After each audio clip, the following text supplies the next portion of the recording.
Where do the world's top data scientists and machine learning engineers think AI is really heading? How can you join them and break into your own data science, machine learning, or data analytics career? Those questions are what we're all about. My name's Jeremy, and welcome to the Mind the Machines podcast.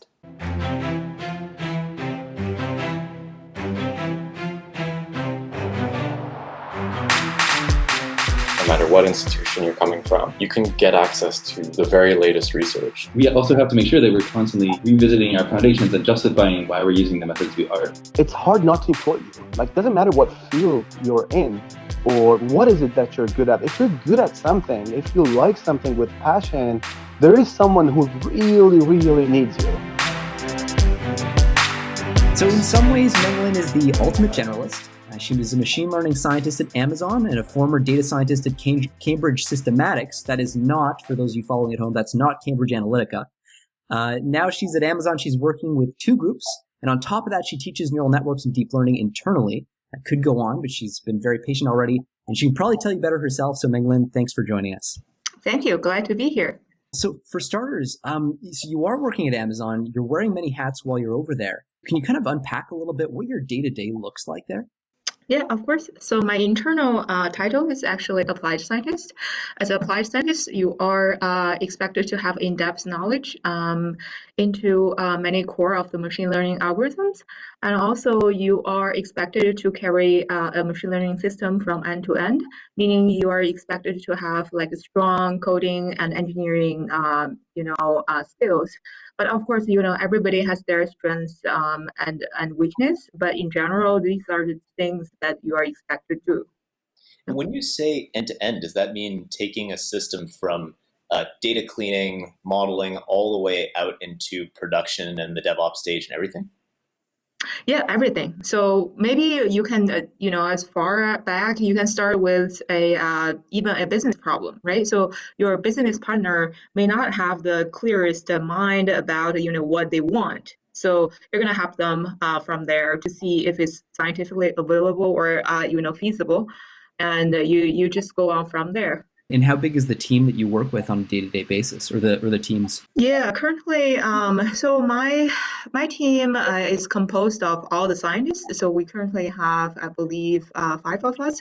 But we work closely with the product team, which define the business problems, and we also work closely with the engineering team, which will be mostly in charge of putting our system into production. So what's cool about this is this sounds like, based on my experience, a slightly unusual arrangement in a big company. Like or at least from what I've heard of a lot of big companies, they tend to pigeonhole people into specific roles. You'll have data engineers who are in charge of everything from collection up to the inputs of the model. You'll have machine learning researchers who are in charge of doing cutting edge work on modeling, and then DevOps engineers who are in charge of deployment. Do you happen to know what the rationale is for Amazon to have one person own the entire end-to-end? Yeah, I think, it makes sense to me to own the own system. Of course, when I say end to end, you're not expected to kind of do it like all by yourself, right? Yeah. The rationale is, if you own the kind of the product end to end, you are the person who knows it in every detail, right? So why we made certain design decisions in certain stages. So when you come back, you can explain to your customer, right? Why we made that decision at a certain point. And you're not saying, you're not pointing fingers to say, okay, no, I don't know that answer. You need to go to the data engineer. He probably knows what the data looks like, right? So that just doesn't make sense. And if you think about it, to actually be responsible for your customer, you really need to know the nitty-gritty details of every decision you have. Interesting. So it allows you, basically you can hold the entire system in RAM and answer any questions from a customer that comes to you. Yeah, so the idea is, we have a kind of leadership principle here at Amazon called, ownership. So you're expected to own like every aspect of your product. Are you building mostly products, or is it internal analytics, like for internal consumption? It depends. It depends on the team you're on, right? So currently, I'm the team. So I'm on the last mile team, last mile delivery. We're in charge of the delivery leg from the delivery station to customers. So meaning that our system is kind of the customer facing. So, but there are plenty of teams within Amazon. They have internal customers. So it depends. Okay, so you're really looking to optimize the last step of the funnel, really make sure that profits are maximized at that step? Yeah, we were trying to. So definitely, we want to cover the cost to try to make the delivery efficient, but we also care a lot about our customers' experience and also our drivers' experience, right? We want them to be happy when they receive the package. That makes sense. So having someone own the entire stack, I guess it's easier for you to process a customer need and translate that in your head into what does that mean from the standpoint of the pipeline, the model, any deployment parameters that you may care about, I guess. Yeah, and I think it just allows you to be ultimately to be held responsible for the product, right? And I really love that project. I want to be responsible for my customers. How did you actually get into this? How did you first break into data science off the bat, and what was your background going in? I always had an engineering background. Back in college, I was studying kind of civil engineering. But at school, I love math, I love physics, so it has always been part of my life. Then after that, I went to graduate school. So it was like long time ago, on a time scale of AI, and it's like 1 year is like 7 years. Yeah. But anyway, so that was a long time ago. I was doing kind of the basic machine learning stuff, even without realizing that, so that there were not fancy terms around.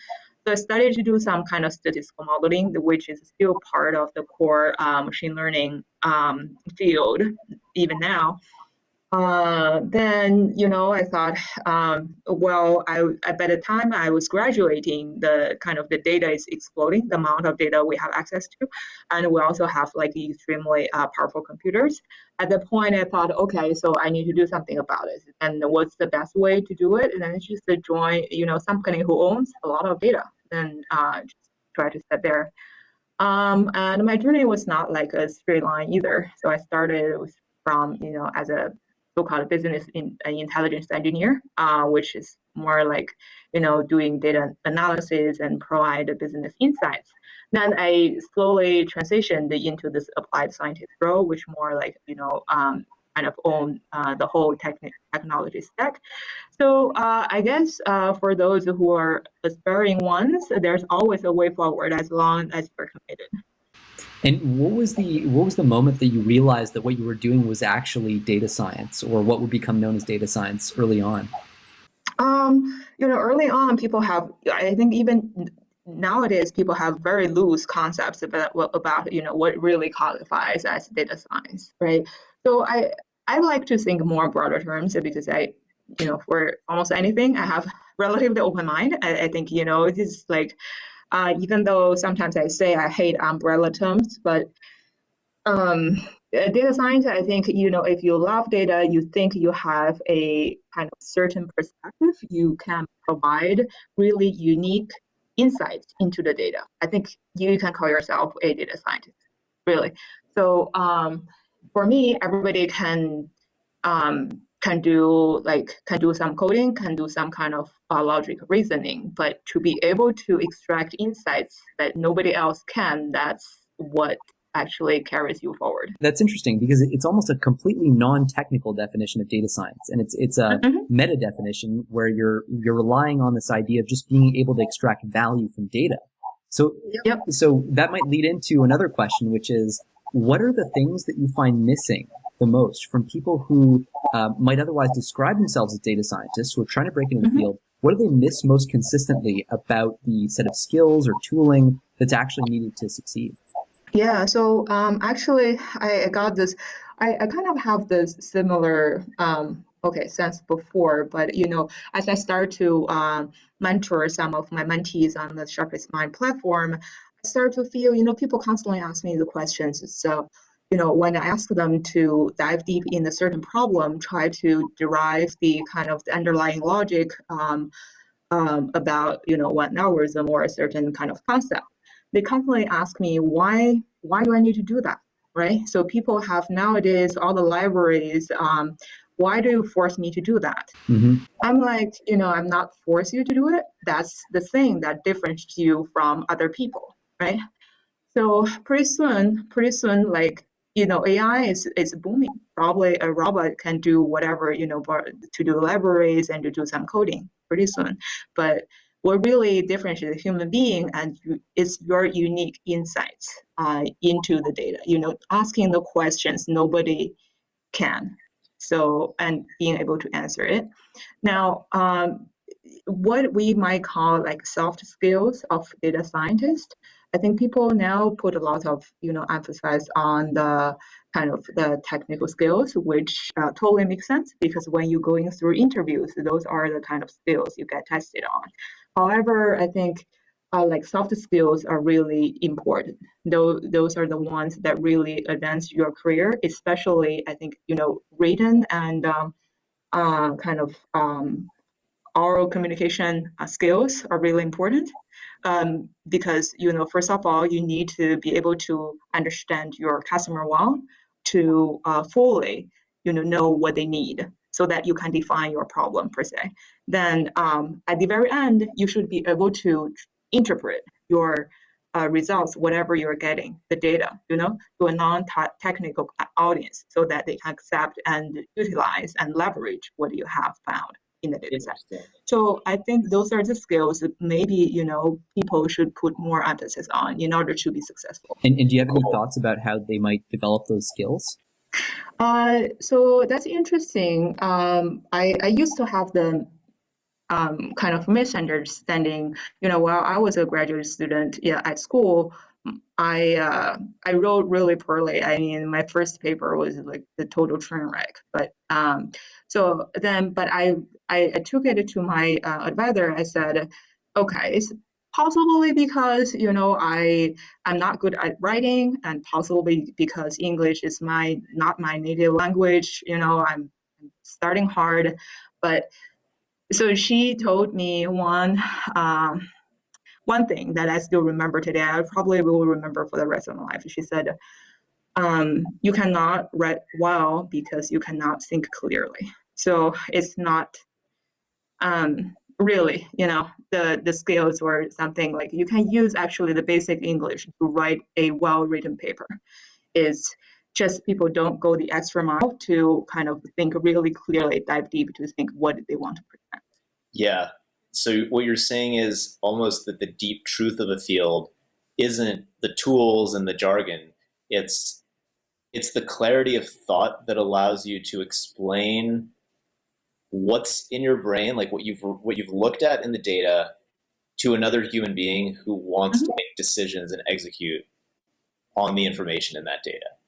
Correct. So eventually you want, people to make decisions, right? So people to make the right decisions based on your kind of insights. Then, so if you cannot do that, whatever you do is totally like just useless. This sort of reminds me of I'm about to misquote Albert Einstein here, I think, but he said something like, if you don't understand something such that you could explain it to your grandmother or whatever, then you don't really understand it. I think that's Richard Feynman. Actually. Is it? I think that's Feynman.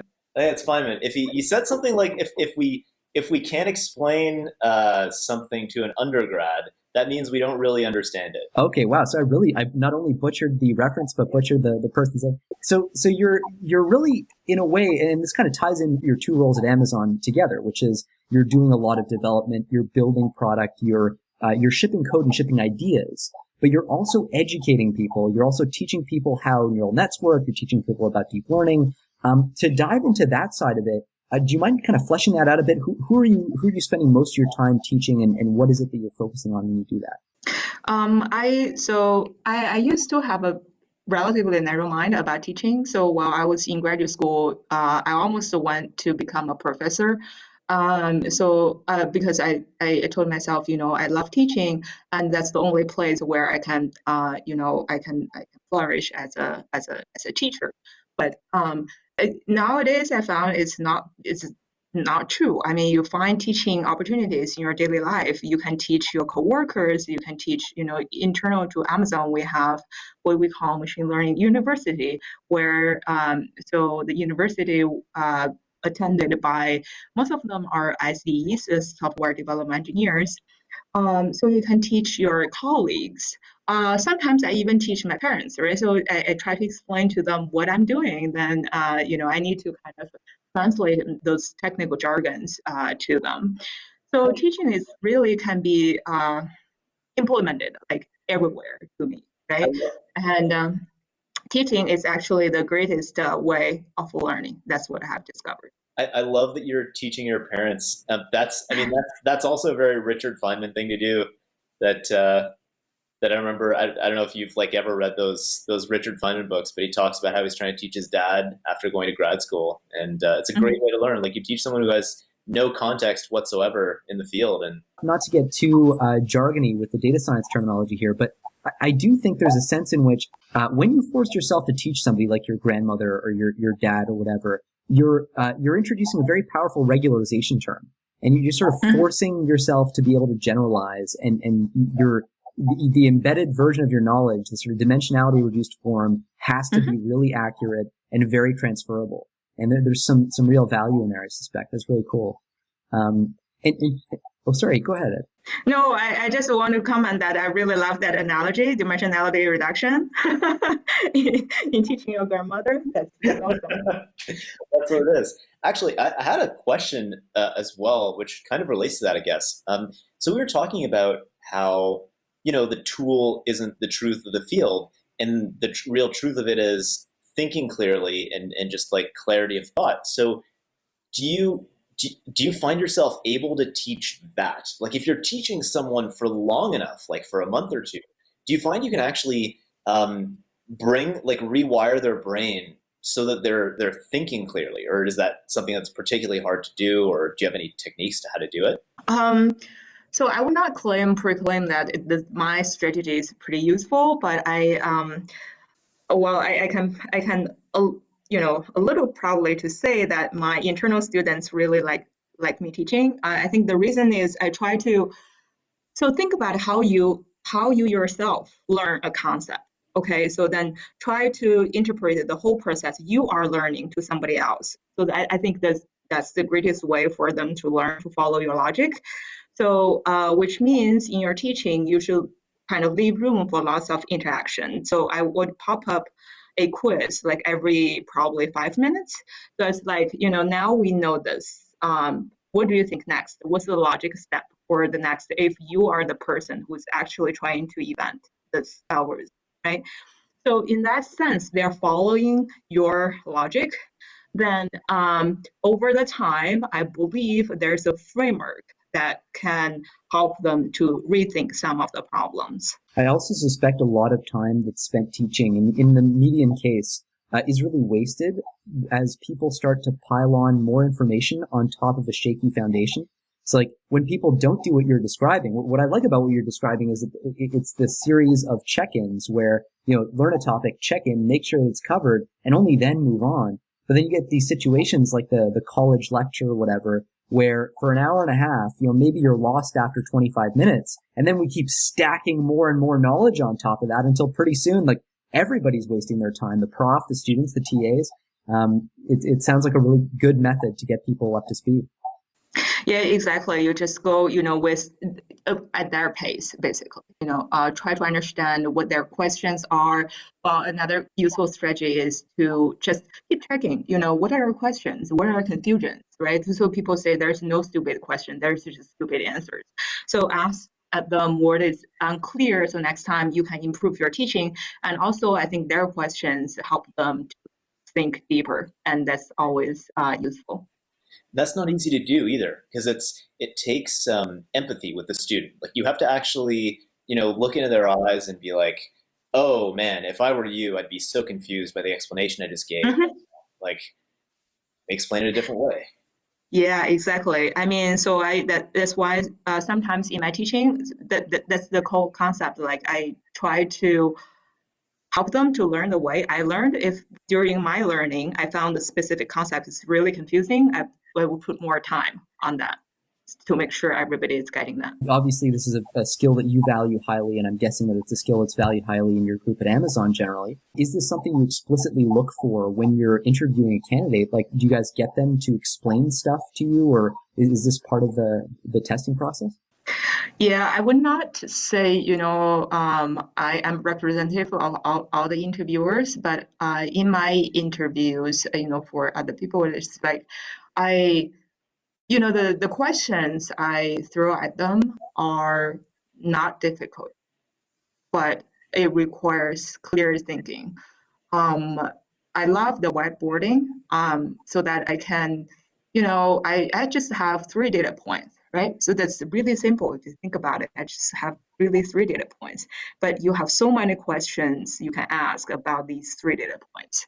But in that way, you force them to think deeply because if they don't think deeper, there's no wider to go, right? So if they want to throw in terms, there's just no room. They can only go deeper. So just let them to explain every step to ask follow-up questions, right? So if they throw you a fancy term, I can model this with a neural network. Okay, so then what exactly is a neural network? Do you know how that works, right? So there's just tons of questions you can dig deeper. So your questions center on, if I understand, like you're like, I've got three data points on this graph. Mm-hmm. Yep. Let's do a deep dive into what can we do with three data points. That's almost Yep. the most beautifully simple thing that I've ever heard. So you can ask all sorts of questions, right? So what are the distributions? If I have the distributions, what is the what is the log likelihood of this data set? Then if you have log likelihood, how do you estimate those parameters, right? So you can go on.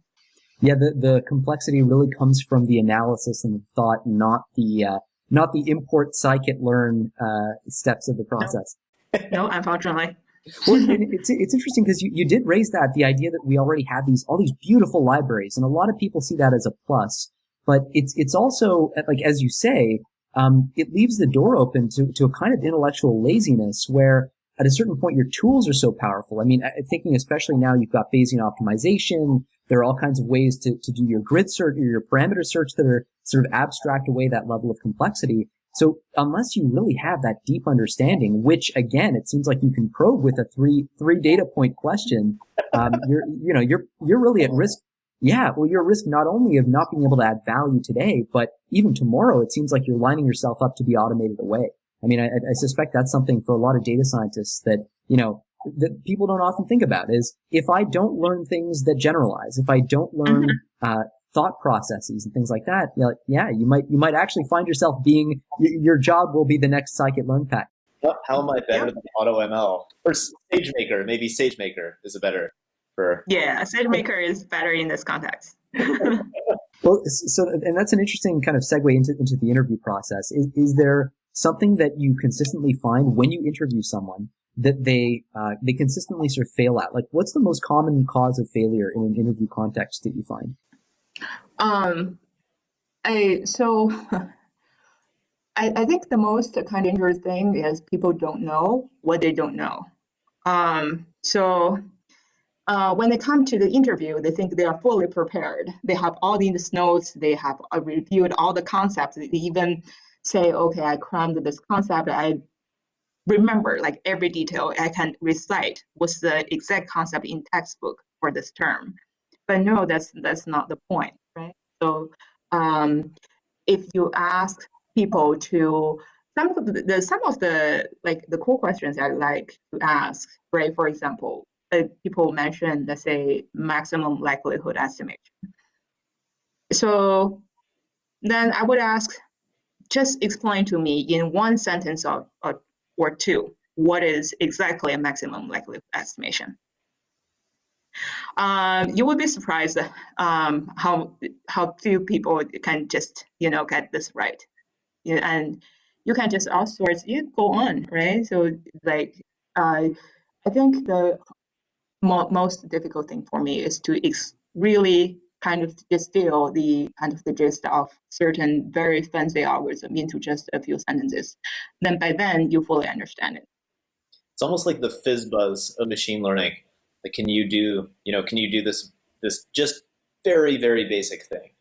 That's like your fundamental cutoff. Yeah, there's a real elegance to that. Is that do you find that's sort of a perspective that's shared generally? I mean, not just at Amazon, but beyond, like in the interview process? Because I do a lot of talking to folks who do interviews and a lot of reading interview questions and that sort of thing. And a lot of the interview questions that I've seen advertised online, like analytics video or what have you, they tend to be very details focused. So what I might call overfitting to a particular set of problem classes. They'll say, how does a support vector machine work? And they want you to go in detail and so on. Do you find that your perspective is subscribed to widely, or are you in the minority seeing things that way? So full confession, I haven't done like tons of interviews yet myself. But I have interviewed others, and I have been interviewed constantly. But the moment like you click with the interviewer is where you found this person like share the same mindset as you do. Sometimes some interviewers, they're good ones, they're bad ones. Some are not so good ones. They tend to follow the template online, ask all sorts of this general question. But my advice is, if that's the case, maybe it's not the best place I should be. You should try to find a place that you really click with the interviewers. I have this mindset to always view your interviewer with you as your future colleagues, to see if this is the person who you will be longing to work with for a long time.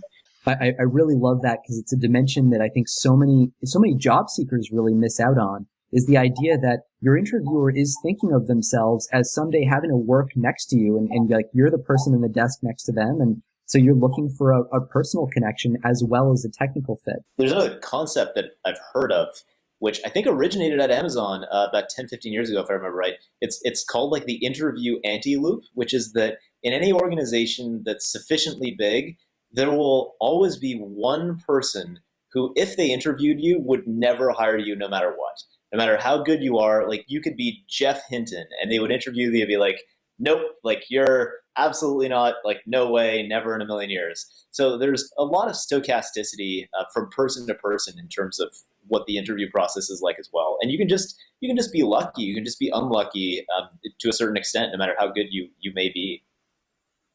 Yeah, exactly. And many people, like very successful people in the data scientists, that they may tell you that they have like tons of interview failure kind of experience. That's not normal, right? So, Absolutely. But I like to think, good interviewers, they kind of, okay, so think about you are being interviewed for this company. They are definitely evaluating you, but you are evaluating the company as well.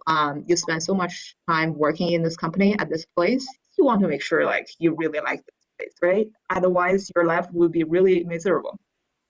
Yeah, you're spending most of your waking hours in this building with these people. I mean, you better enjoy yourself. Yep. To kind of move beyond the interview section and into one of the more abstract, I think one of the funner parts of the conversation, we do like to spend some time talking about the future of AI. Because obviously, we're seeing things move faster than they've ever moved. It seems like every year we keep getting shocked at just how far things have moved. Recently, and I think Ed has a lot to say about this, so I'll leave it to you, Ed, to carry it away. But OpenAI's GPT-2 paper just got published quite recently. So this is that language modeling paper. And I want to let you take this away, but I just want to prompt it with the question, is this something that people in Amazon, like day to day, your coworkers and whatnot, do people talk about that in the workspace by the water cooler? Definitely, right? So people want to try to use the most kind of state of the art kind of algorithm or the techniques developed so that they can keep improving their performance, right? There's no single best model. There's always room to improve. So people are excited, but the AI field, is booming, but it also has lots of problems. Probably we can get into that later, but I have my own opinions regarding that. But in general, I think we it see like lots of performance improvement from a traditional machine learning model after this kind of deep learning coming in. So yeah, so people do talk about that and try to keep up with the most recent research. I'm curious about what your views are on like the problems with the AI field, if you don't mind elaborating. Yeah, of course. So, like take the most recent OpenAI GPT model, right? So they refuse to kind of release it fully just because they think they pose a kind of danger to the society, maybe misused, but in some way. And this is not the first case, right? I think that was Cohen like a couple of months ago was very concerned with how face recognition was used by the government. And in fact, I don't know if Amazon had made this kind of external announcement, but they have made an internal announcement to kind of state their stand in using like responsibly using face recognition to help the society, not to be misused in any way. So they are responsible for that. So you see, we're having lots of work to do to keep other like legislation, other type of things to keep up with this AI development. And I'm hoping that every AI researcher will hold them responsible for the society. One of the challenges I see with all this ethics conversation, especially around OpenAI, and I'm zooming in on OpenAI specifically just because they've got taken on the bulk of the PR lately. But one question I've always had is, we talk about not letting this technology fall into the hands of bad actors. Now, in practice, that's not going to be possible. We know that we can maybe delay it by 2 months, maybe 6 months, but we know that a year from now, everybody's going to have GPT-2. Everybody's going to have the latest version of deepfakes. Everything's going to be everywhere. So I guess, one question is, do you think it's even possible to stem the proliferation of this technology? And B, if it's not, what concrete steps can we actually take to address this, if any? Like, do you think it's possible to come up with guidelines that would moderate the amount of damage that's done? Yeah, I do think it's possible. Actually, I got this. Okay, so recently I was listening to the channel of CS50 from Harvard and Yale on YouTube. So, by the way, fantastic lecture and series. I highly recommend it.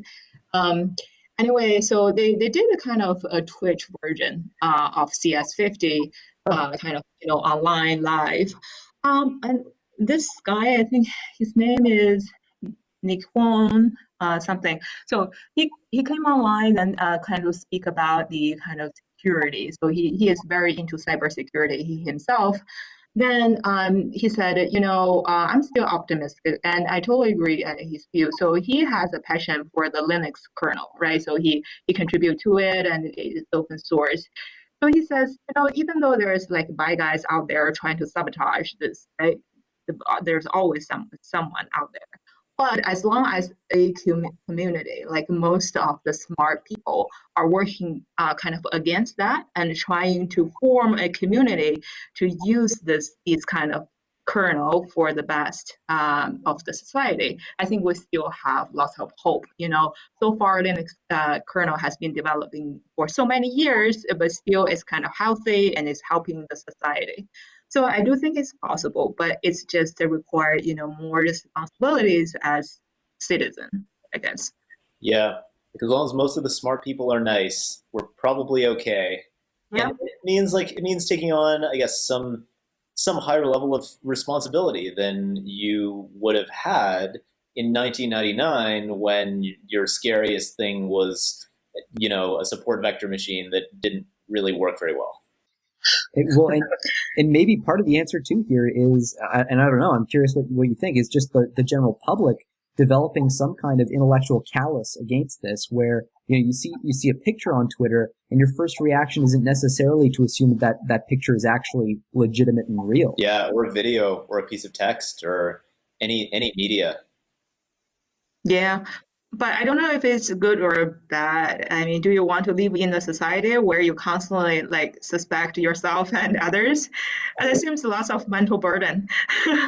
That's true. That's true.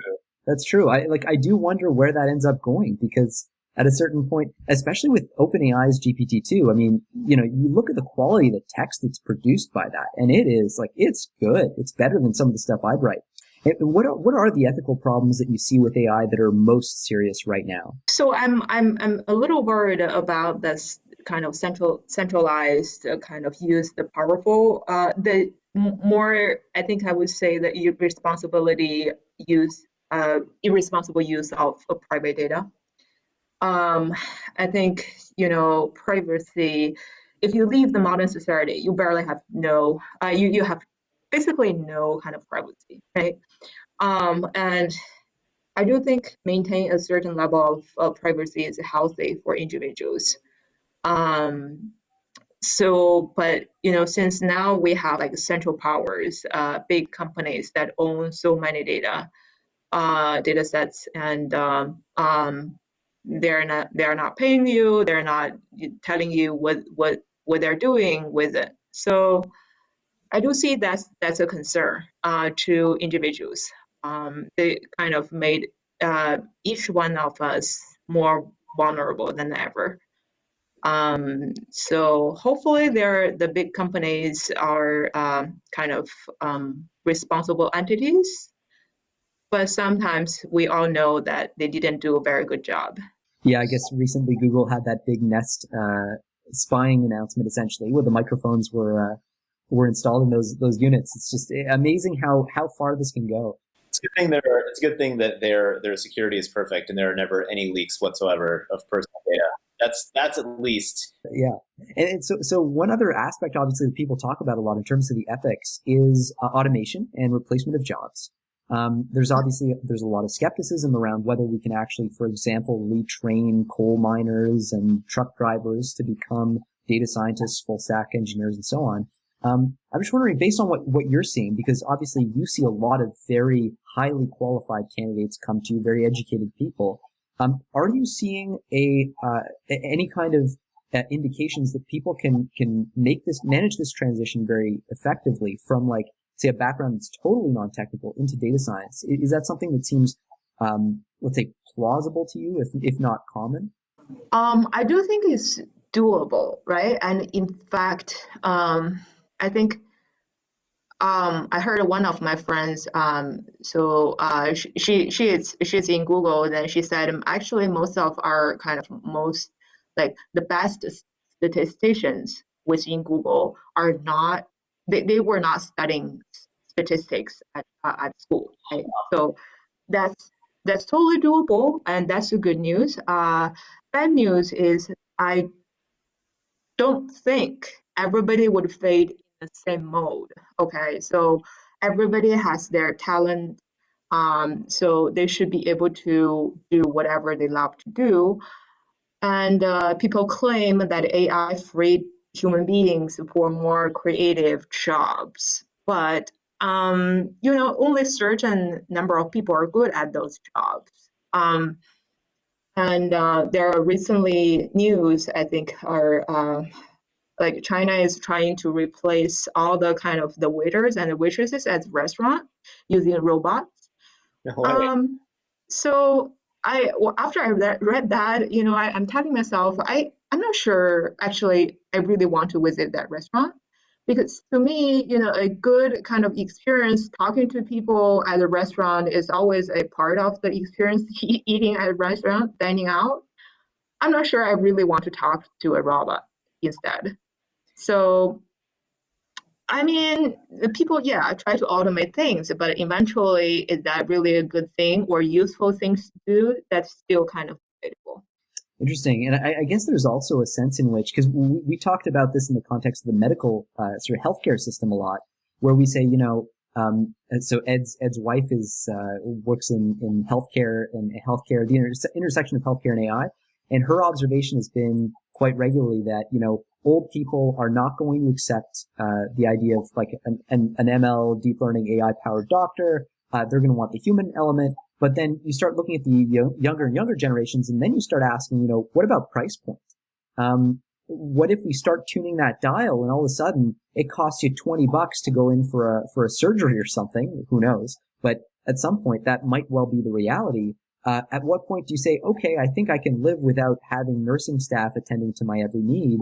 Maybe that becomes part of the equation. But I think this is going to be a really fascinating sociological transition. A lot of our norms. Yeah, I agree. I mean, I never thought in that kind of down that line. I guess if you like make the trade-off appealing enough, right? People may be willing to tilt the scale at a certain point. I don't know. I guess we're going to find out a lot about humanity in the next couple of years. Yes. And then speaking of the next couple of years, so here's an impossible prediction. This is a totally unfair question, but I'm going to ask it anyway because that's what we're doing here. So when do you think, if you had to guess, when do you think AGI is going to be invented? When do you think the singularity is going to happen? Do you think it's going to happen? And I'm going to let you define what you think AGI means as part of that. I'm not going to put words in your mouth there. Okay, so well, I don't know. I mean, okay, so not long before, I didn't know too much about the history of AI or neural networks, more specifically, until I started to teach that course. And I researched it a little bit, in back in 1950, when people are, using tuning those like really mechanical knobs, trying to kind of build a classifier. Back then, they think AGI is just 5 years away. They think, probably by the 1960s, we're all good. We will have a total bright future in building these intelligence that possess all the human cognitive abilities. But see what's happening now. We're still like far from that, right? I don't know. I'm reluctant to make a prediction, more like because I'm a very cautious person in general. But I think I would rather to believe they're gonna be if AGI is gonna happen one day. Possibly, I want a world that was like human beings and those AIs, not one ruling another. Like what happened? It was I think that's Inception or Matrix or what is it? Matrix, right? So Matrix. yeah. Also Terminator. Oh yeah. Basically, just fun, light movies for the whole family. No, I'm just kidding. Well, actually, sci-fi movies is pretty good at predicting the future. I'm a big fan of The Person of Interest. I don't know if it's a TV series about how artificial intelligence will rule the world. Anyway, that's pretty much is happening in reality because that what it depicts in that kind of TV show is you have all the cameras like in every corner of the streets and everybody is being watched. Yeah, that sounds actually almost like not even predicting the future. It's almost like that's just what's going on. Yeah. So if you, in light of that, if you had to not have one job, if there was one job that you would avoid at all costs, given the direction that you see automation going in, the direction you see AI going in, what would that job be? This is another kind of unfair question because it's always hard to know industry specifics here, but. Actually, I think there are more than one job. I just don't want to become a slave or to the machine. It's just difficult to accept, right? But I'd like to keep open mind and accept like optimistic future of human beings and AIs. I think this question was asked by one of our internal employees at our all hands meeting at Amazon to Jeff Bezos, and Jeff was like, I see birds every day, but I never think, I would kill them, all of the birds, right? So I do think the coexistence of human beings and AI is possible. Hopefully that does happen. I guess Jeff Bezos would probably be the one the one running all the machines. So, well, he is kind of a visionary. The best, probably the visionary I have. I think I have in mind so far. So I would rather believe him. well, do Amazon employees like do you see them? You mentioned an all hands on deck meeting. What does that look like? Oh, it's just, everybody, I think every quarter, everybody's invited to the all hands meeting where you can, we have some kind of keynote speakers, to speak to the company's kind of direction in the future. And we also have some certain awards to individual employees to kind of encourage them, their individual contributions. And eventually you have a Q&A session with Jeff himself. So I was there for the very first one after I joined. Primary goal is to see Jeff in real, to convince myself he's a real person. He could always just be a bot. I know. Well, speaking so much about the future, what do you have on the horizon? What's next for you now in terms of your career trajectory? Do you have anything specific in mind? I think one of the perks of working at Amazon is because it's big and you have lots of opportunities to explore if you want, right? So, and every team basically is working on different stuff. And I do have the kind of the motivation or the desire to be working more on the kind of engineering front to kind of quickly shift my product to customers. And I'm probably gonna transfer quickly to our one of units within AWS, where they doing kind of innovative work to help people do better AI stuff. So more and more in the direction of the sort of product driven work. Yeah. And I want to be close to my customers. And so far, they are the ones that really, what they do is really driven by the customer needs. Very cool. Well, thanks so much for making the time to hop on this call. I've learned I feel like I've learned a ton about how Amazon works, where AI is going. So I would have to interview someone with a really simple 3 data point question. Yeah, absolutely. Yeah. So, in the meantime, is there any social media link you want to plug? Anything like that where people can follow you in your progress? Unfortunately, I think I only have a LinkedIn profile available. I'm just, in general, a very private person, so I don't post like any Twitter or something like that. Well, I'm glad you broke that rule for us here today. I think we all benefited from it greatly, and really appreciate you hopping on there.